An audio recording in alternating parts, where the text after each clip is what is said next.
Hai adik-adik, kita akan memulai ibadah hari ini. Cici undang semua untuk bangkit berdiri. Kita siapkan diri kita untuk mendengarkan firman Tuhan. Mari kita angkat pujian firman-Mu pelita bagi kakiku dengan sikap bersungguh-sungguh.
Bapa kami di surga, kami mengetahui kalau firman-Mu adalah pelita bagi kaki kami, terang bagi jalan kami.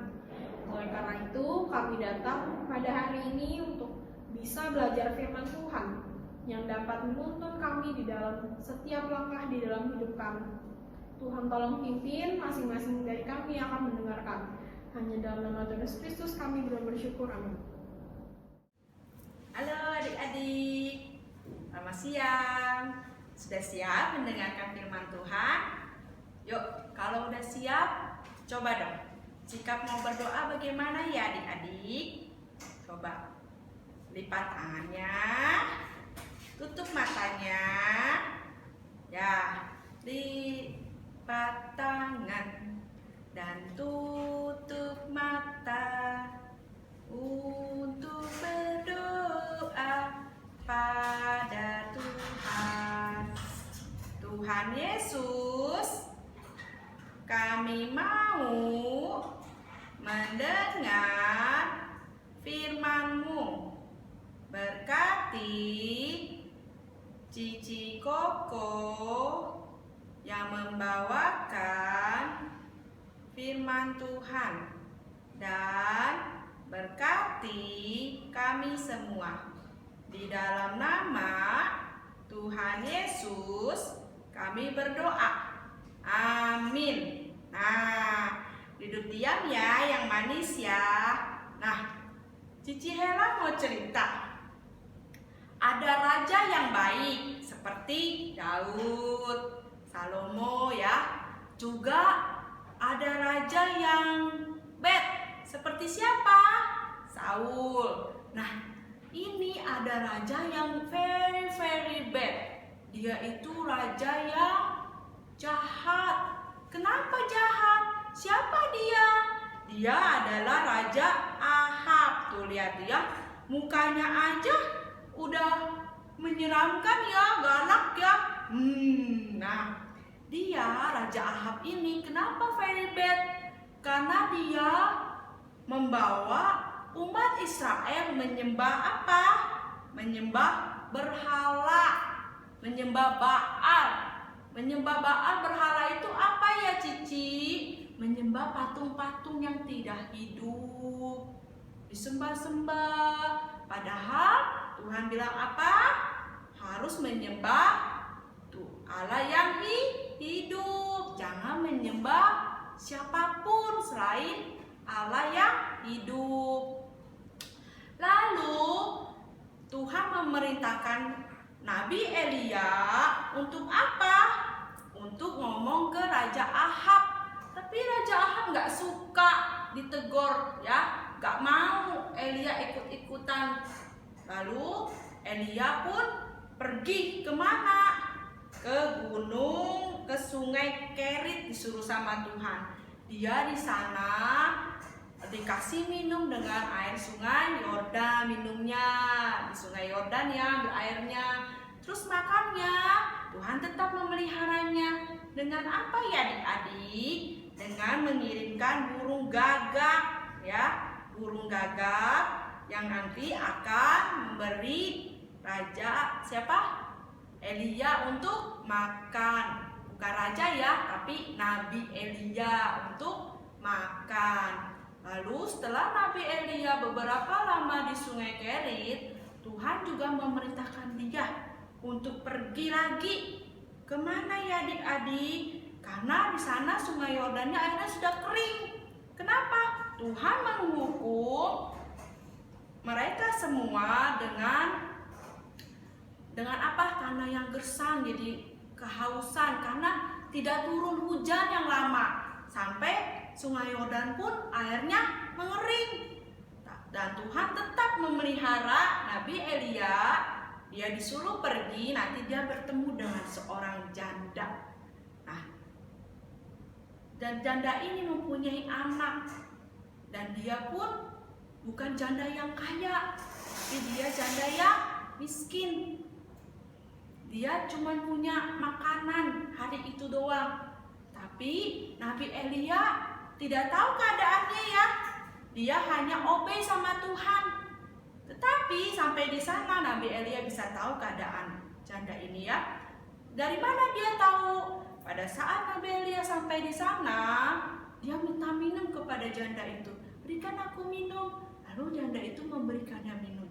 Setelah itu dia juga minta minum. Dan minta minum dia juga minta makan. Dia bilang berikanlah aku sepotong roti. Lalu janda ini bilang, aku cuma punya tepung ini akan diolah menjadi roti, tapi ini buat saya dan anak saya makan. Setelah itu kami tidak ada lagi makanan. Lalu Nabi Elia bilang apa? Iya, berikan dulu kepada aku. Lalu si janda ini obey ya, dia mau, dia taat, dia tidak pelit, dia tidak mementingkan diri dia sendiri, tapi dia mau karena dia tahu ini adalah Nabi Allah.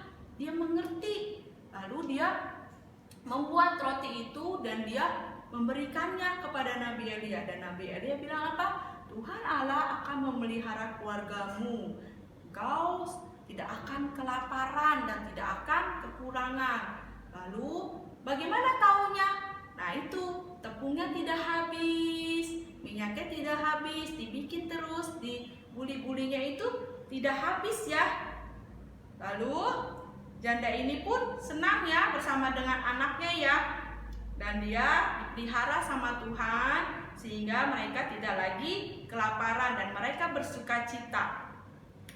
Nah, lalu dengan waktu yang lama Raja Ahab tetap menyembah berhala. Dia memohon hujan turun.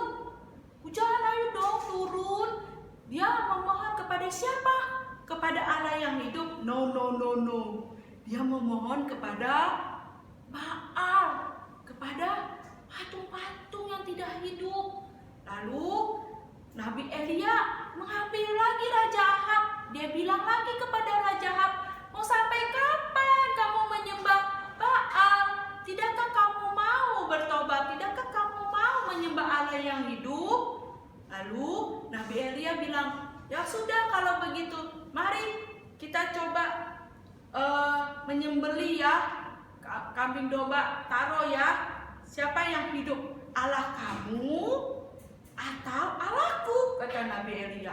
Lalu Raja Ahab mengumpulkan semua orang-orang ya yang menyembah berhala itu ya. Mereka menyembah seharian ya, setengah harian deh dia menyembah-nyembah. Tetapi yang disembah ini nih tidak keluar apinya, tidak terbakar. Lalu Raja Ahab pun merasa, aduh gimana ya. Lalu Nabi Elia bilang, berapa lama lagi? Nabi Elia bilang, nih ya, saya akan memberi kalian melihatnya kalau kita itu punya Allah yang hidup. Lalu dengan cara apa? Nabi Elia menyembelih ini, dia menyuruh, dia taruh 12 kayu ya. 12 kayu itu menandakan 12 suku. Nah dia taruh, lalu ditaruhlah menyembelih ya. Lalu Nabi Elia bagaimana adik-adik? Dia berdoa kepada siapa? Kepada Tuhan Yesus, kepada Allah yang hidup. Dia tidak menyembah berhala, tapi dia berdoa. Dia mau orang-orang melihat bahwa Allah itu Allah yang hidup. Benar. Lalu begitu Nabi Elia berdoa, lihat kambing dombanya langsung, sembelihnya langsung mengeluarkan api. Wah, umat Israel melihat itu dan dia mulai sadar, dia mulai mau percaya bahwa Nabi Elia menyembah Allah yang hidup. Nah, adik-adik ingat ya, Allah kita Allah yang hidup, Allah yang berkuasa. Tidak ada yang mustahil bagi Dia. Ya, jadi adik-adik jangan lupa kalau adik-adik sakit ataupun mama papa lagi susah, berdoa, datang kepada Tuhan, memohon kepada Tuhan, maka Tuhan Allah yang hidup akan mendengar setiap doa adik-adik. Yuk kita mau nyanyikan lagu ya. Nah, dari cerita akhirnya Tuhan menurunkan hujan dan orang-orang di situ akhirnya mendapatkan hujan yang begitu lebat dan mereka pun mendapatkan minum, mendapatkan air ya. Nah, Allah kita sudah membuktikan Allah yang hidup. Dia menurunkan hujan yang tidak bisa dilakukan oleh Allah yang lain. Yuk kita mulai nyanyikan lagu Allahku besar, kuat dan perkasa. 1, 2, 3. Allahku besar, kuat dan perkasa, tiada yang mustahil bagi Dia. Oh oh, Allahku besar, kuat dan perkasa, tiada yang mustahil bagi Dia. Oh oh. Nah, kita mau berdoa ya adik-adik. Kita mau lipat tangannya, tutup matanya. Dengan sikap yang sungguh-sungguh. Tuhan Yesus, terima kasih karena kami mempunyai Allah yang hidup, sehingga kami tidak perlu khawatir, tidak perlu takut. Biarlah kami terus boleh setia menyembah Allah yang hidup. Biarlah kami boleh terus taat kepada Engkau, menjadi anak-anak yang baik, menjadi anak-anak yang dapat memuliakan nama Tuhan. Di dalam nama Tuhan Yesus kami berdoa. Amin.